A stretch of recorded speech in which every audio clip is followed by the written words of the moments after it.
Welcome to the deep dive. Forget missiles, forget fighter jets for just a moment.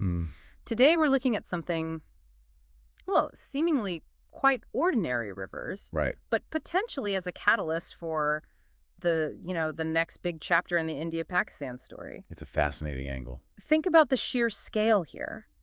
The water that nourishes hundreds of millions, the lifeblood of agriculture, of daily life, potentially becoming the central point of tension. It's quite a shift. It really is. And what's interesting is how this potential pivot shows a kind of evolution in international relations. Military strength, it's still there, obviously. Sure. But the strategic handling of fundamental resources like water is really coming to the fore as a powerful tool. Absolutely. Just picture it, widespread crop failures, the kind of social unrest that follows. Yeah. Just because of water scarcity, it really puts the stakes into The perspective. knock-on effects could be huge. And it seems the recent attack at Pahalgam might have sort of sharpened this focus. Could this be a real turning point, prompting India to maybe take a harder look at its long-standing approach to sharing water, specifically the Indus Waters, with Pakistan? Well, that leads us straight to the core question, doesn't it? After Pahalgam, if India does reconsider these water arrangements, what are the consequences for Pakistan? And, does it actually benefit India strategically in the long run? It's definitely complex, layers upon layers. History, legal stuff, geopolitics. Yeah. And to really get into this, we're digging into an analysis from the Eurasian Times. They lay out this, frankly, pretty significant possibility. It's a compelling piece. Okay, so let's unpack it. The immediate aftermath of the Pahalgam attack. India's response wasn't just one thing, was it? It was kind of multi-pronged. Indeed. Yeah, the Eurasian Times details it pretty well. It was comprehensive. So on the security front, first off, you saw an intensification in Jammu and Kashmir, Operation Trinetra to second. That meant, more troops deployed, targeted night raids, much more drone surveillance, clearing villages, a serious security push on the ground. Very visible stuff. But then there was also the diplomatic angle, wasn't there? Precisely.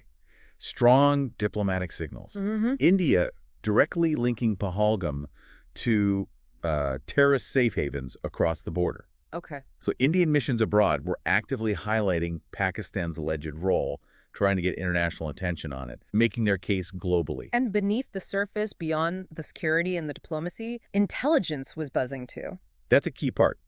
The report mentions a noticeable increase in intelligence ops, things like enhanced signal intercepts, more electronic surveillance along the line of control, activating intelligence assets, and also, reportedly, sharing more intel with key partner countries. So less visible, but definitely a crucial layer of the response. Right. It all points to a coordinated strategy. But the element that really stands out, the one with potentially the biggest long-term ripples, is this decision to reevaluate the Indus Waters Treaty.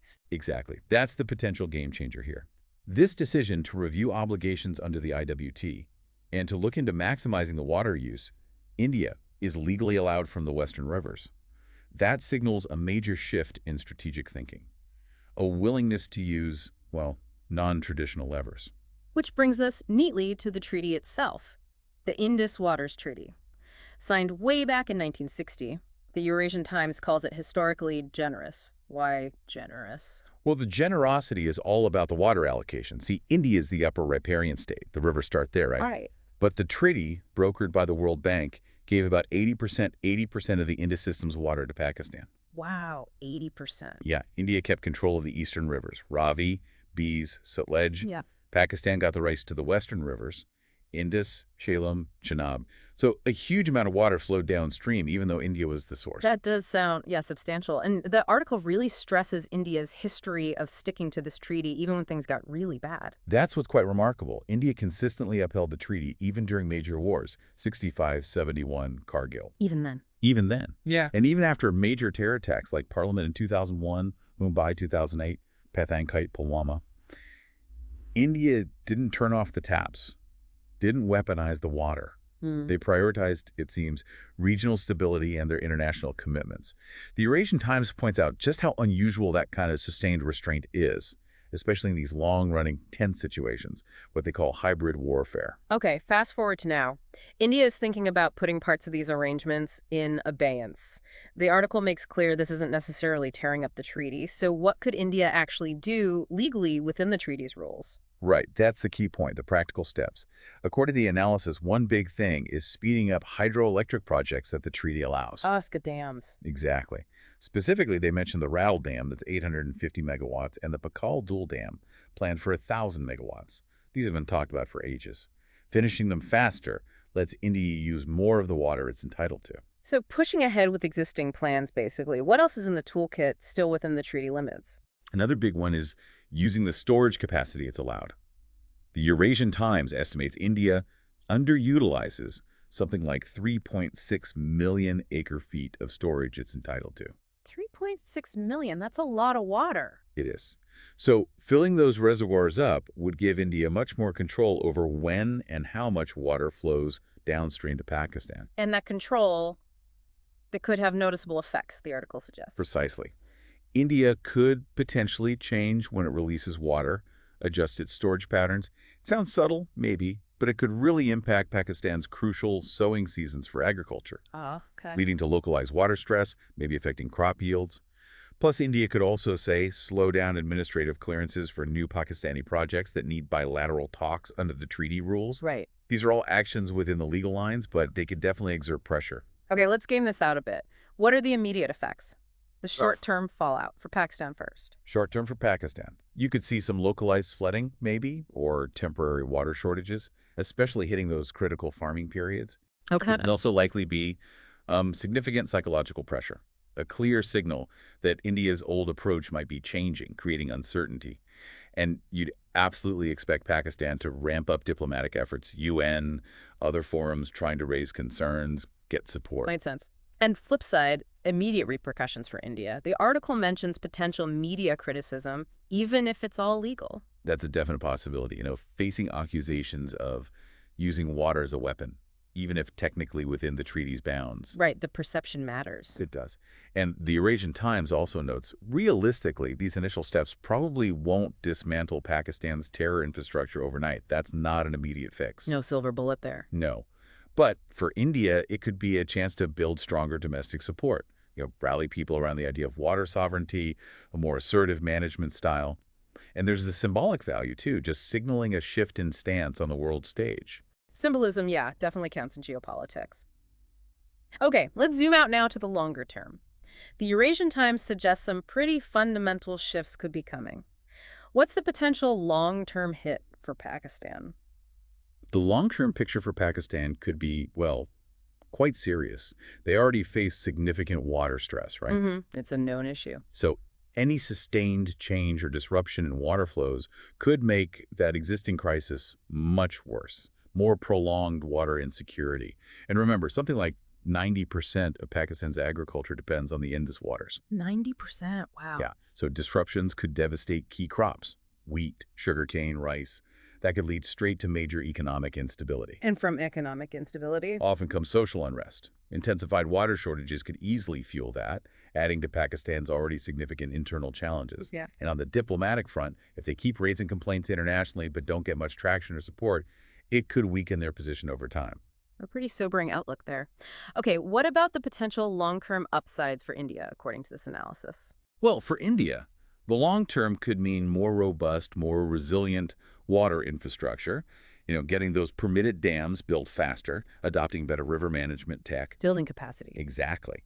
And crucially, it boosts India's strategic leverage. Water becomes another tool, a calibrated pressure point for future diplomacy, or responding to perceived provocations. A new lever to pull. Right. And by acting within the IWT's framework, India might also be able to project this image of being a balanced yet firm regional leader. But the Eurasian Times also rightly flags the need for careful environmental stewardship, monitoring India's own river ecosystems to avoid negative impacts at home. Good point. Can't forget the environmental side. Now, this isn't happening in a bubble, of course. The Eurasian Times brings in the wider regional picture, China and the Brahmaputra, for instance. Yeah, you have to look at the broader landscape.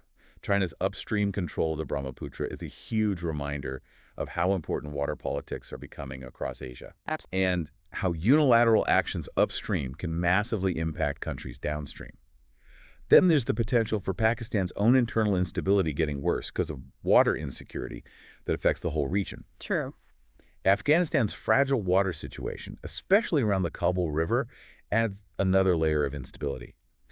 And hanging over all of this, global climate change. The growing link between climate change, water security, and overall security governance is undeniable now. Yeah. So the argument from the Eurasian Times is that water has to be fully baked into India's grand strategy. It's not just an environmental issue or development issue anymore. It's strategic. So the big message here, the main takeaway from the Eurasian Times, is that the era of what they call passive magnanimity from India might be ending. That's really the crux of it. Their analysis suggests this renewed focus on the IWT, the potential use of water rights. Yeah. It signals a new strategic doctrine emerging. They call it strategic multidimensionality. Strategic multidimensionality. Okay, what does that mean in practice? How does that change things? It basically means moving away from just relying on, say, conventional military responses or isolated surgical strikes. Right. It means integrating all the tools of national power, trade, tech, information, and yes, water resources into one cohesive, big-picture strategy. The idea is that rivers, in this new context, aren't just shared resources. They're also potential strategic assets you can use as part of a broader response to security threats. So, like, the Eurasian Times puts it quite powerfully, the rivers won't just water fields, they'll shape destinies. They end with a pretty strong statement, actually, about India needing to be ready, resilient, resolute, and ruthless when necessary in managing these resources. Yeah, that closing thought really hammers home the shift in perspective they're highlighting. It underscores this growing realization that, look, in an era where controlling essential resources is increasingly critical, your national strategy has got to be comprehensive, adaptable, and maybe sometimes, tough. Okay, so let's try and wrap this up. Bring together the key points from our deep dive today. Yeah. India's potential shift, using water strategically, especially after Pahalgam. It's a major development, huge potential consequences for South Asia. Absolutely. The Eurasian Times analysis really drives home the potential long-term impact on Pakistan, water security, economy, social cohesion, but also outlines the strategic advantages a more assertive, comprehensive water policy could give India in this changing geopolitical scene. It's definitely serious food for thought, particularly perhaps for those of you preparing for UPSC exams. You can see how resources, security, national strategy are all getting tangled together in complex ways. We really encourage you, our listeners, think about these implications: water security, geopolitics. How are these shaping the region's future? And maybe a final question for you to mull over. As vital resources get scarcer globally, how is that going to reshape international relations and security everywhere? And what does that mean specifically for India's strategic calculus going forward? We genuinely love to hear your perspectives. Any questions you have on this, please do like, subscribe to The Deep Dive, and drop your comments below. Let's keep the conversation going. And remember, this analysis was rooted in the insights from the Eurasian Times. Ultimately, I think this discussion really highlights a fundamental truth for the 21st century. Controlling and managing essential resources wisely. It's inseparable from national security and strategic clout on the world stage.